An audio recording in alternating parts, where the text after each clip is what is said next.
I just learned really early. And that probably ties back to my never having anything. Like I said, we grew up okay. My mom and dad worked really hard to provide for us. But when you really sliced it, we were poor. I just didn't get to Mhm. feel those effects because they made sure I didn't. But, my mom shared a story with me a few years back, and she said, one of the things you and your brother never knew, or that you actually didn't know, is I'm about 12 years older than my brother, is when I was growing up, dinner was made for me, and whatever I didn't eat, she ate. But I didn't know that until I was an adult.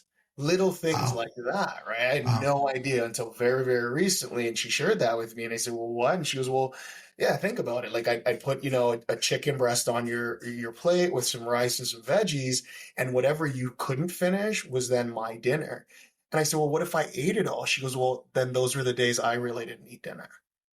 And so that was the world that Wow. I was raised in. So when I think about having nothing, it doesn't scare me. And so Yep. that allows me the ability to make it for everybody else, because if they grow, and then Zig Ziglar talks about this, right? If you help enough people, you'll get what you want out of it. And so I just Yep. started living that and saying, well, how many people can I help? How many lives can I change? How many people can I help become successful or to go where they want to go? And if you choose to stay with me, great. But the first group of people that joined the team will all tell you in that interview, I sat with them. I said, listen, my goal is to make it so you can leave me as fast as you humanly possibly want to. And they said, well, Yep. why would that be your goal? I said, because if I've done that, I've done my job.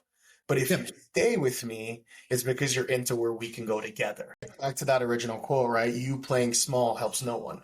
It Yep. helps nobody.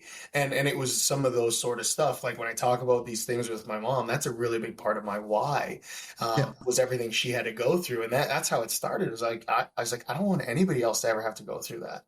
I don't want anybody I know to have to eat dinner after their kids. I don't want anybody that I know to have to live in the way that my mom had to live in order for me to be where I am today. So what if I just kept going bigger and bigger and bigger and creating more and more and more opportunities so that the next version of my mom or the next version of anybody that I know that's going through that hardship, I can find a way to help them.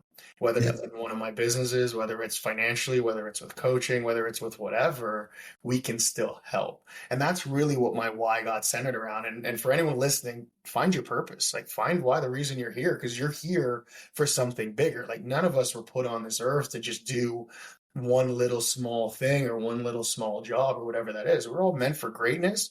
What's yours? You just got to figure out what that is and go do that. And so that's where it comes from.